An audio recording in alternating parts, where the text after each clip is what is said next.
Greetings from the home office of the Washington State Golf Association. My name is Tom Cade. I'm the Senior Director of Communications here, and with us today is Manager of Rules and Competition, Derek Weidman, and Assistant Manager of Rules and Competition, Jonathan Brodeen.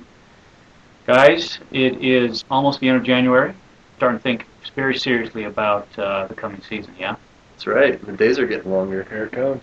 More sunlight. Yeah. You can tell, actually. We can actually drive home, and it's still light. You almost get about a half an hour to hit some golf balls before the sun Almost goes a half down. an hour, yeah. And the twilight rate starts now at noon instead of at 9 a.m. There you go. That's great. Just a few things we're going to talk about today. One is the recently finalized 2013 WSGA Championship schedule. The other item is the Winter Series, the WSGA Winter Series that's underway. And we've got a rules segment as well. So talking right away about the championship schedule for 2013 for the WSGA. That's right. We've finalized our 2013 WSGA Championship schedule. The last one we confirmed is the WSGA Women's Amateur and Senior Women's Amateur at Twin Lakes Golf and Country Club, June 25th through the 27th. We're excited about that. That's here in Federal Way, down the road. Got a lot of history there at Twin Lakes. We've had some other events there, yeah. That's right. We had the WSGA Parent-Child there last year, which was a success. The competitors enjoyed the course a lot, I know. It was in great shape. We look forward to going out there and having one of our most prestigious championships out there this year. The Women's Amateur, that's a 3-day event? That's correct. It's 3 days. Stroke play. Any other updates on the others on the schedule? Online registration is going to go live March 1st, so players can go to the website, sign up online. Yep. And that web address, of course, is the WSGA.org. Correct.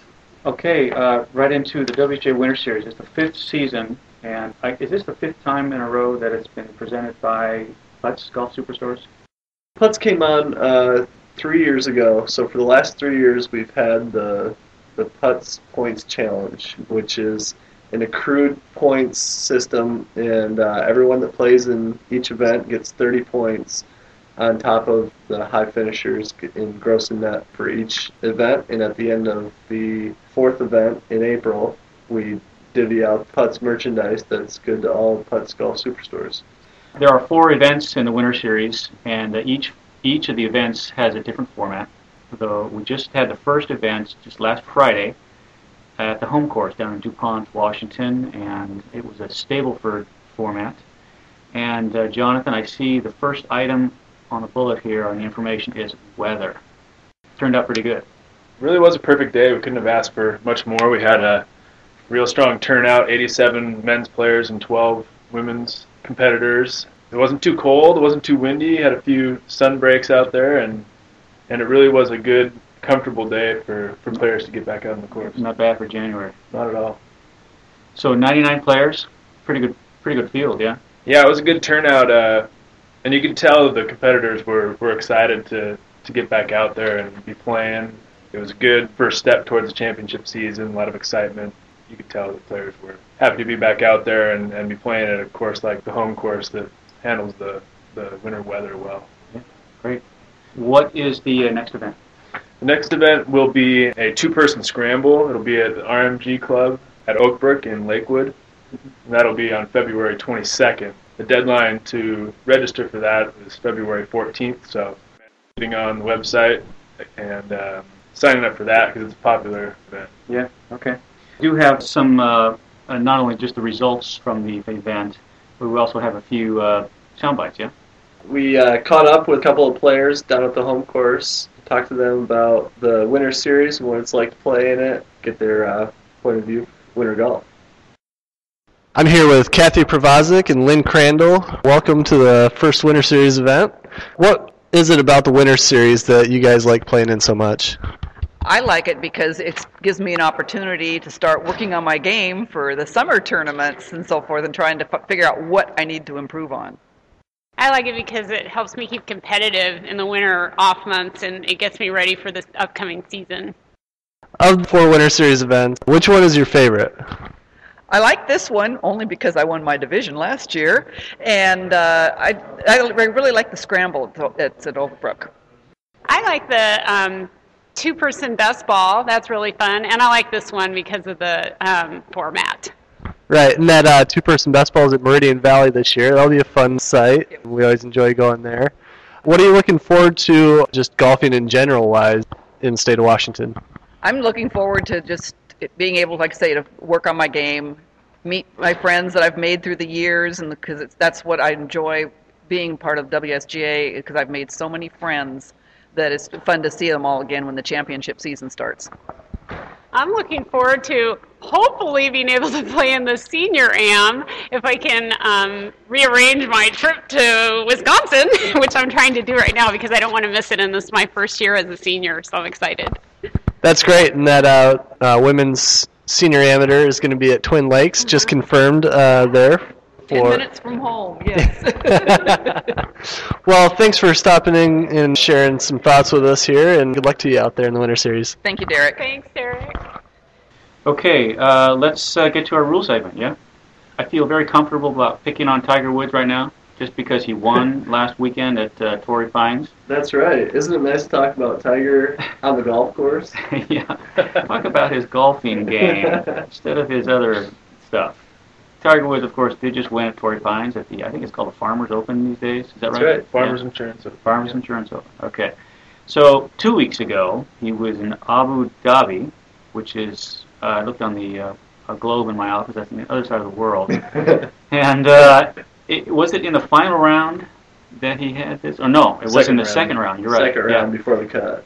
Right. It was before the cut, and this, I believe, he incurred a two-stroke penalty at some point for an improper drop. Is that right? What happened was his ball was embedded through the green, and the European Tour adopts the local rule in the Appendix 1 regarding embedded ball through the green. A player may take relief if his ball is embedded, but part of the exception of that says a player may not take relief under the local rule if his ball is embedded in sand in an area that is not closely known. His ball was in a bushy area, and it was sand-based, and he took relief from that, thinking that he got relief for an embedded ball. So he essentially moved the ball in play, so he's going to get the one stroke, but if he hadn't played it, he could have went back to that spot, replaced his ball, and played from there with just a one-stroke penalty, but because he played his ball, he accrued the general penalty of 2 strokes. So proved costly, keeping him out of the weekend. To prevent him from making the cut. Correct. He, as I understand, he had an option of taking an unplayable lie, too. He could have done that and just gone back and taken a one-stroke penalty. I mean, at the time, just, dropped it behind or something. He was informed that, relief could have been taken as an unplayable. He could have declared it unplayable, but at the time, he needed to declare it as unplayable at the time. So, did I hear you say that they were playing by European Tour rules? Right. And that's somehow different than? Well, the European Tour, just like our WSGA championships, we have what we call a hard card, which has local rules on it that are in place for all championships. Mm-hmm. And in addition to that, we also have a notice to competitors, which are local rules for specific sites. And on the European Tour, they adopt what they call their hard card, the local rule in Appendix 1, to extend the embedded ball through the green.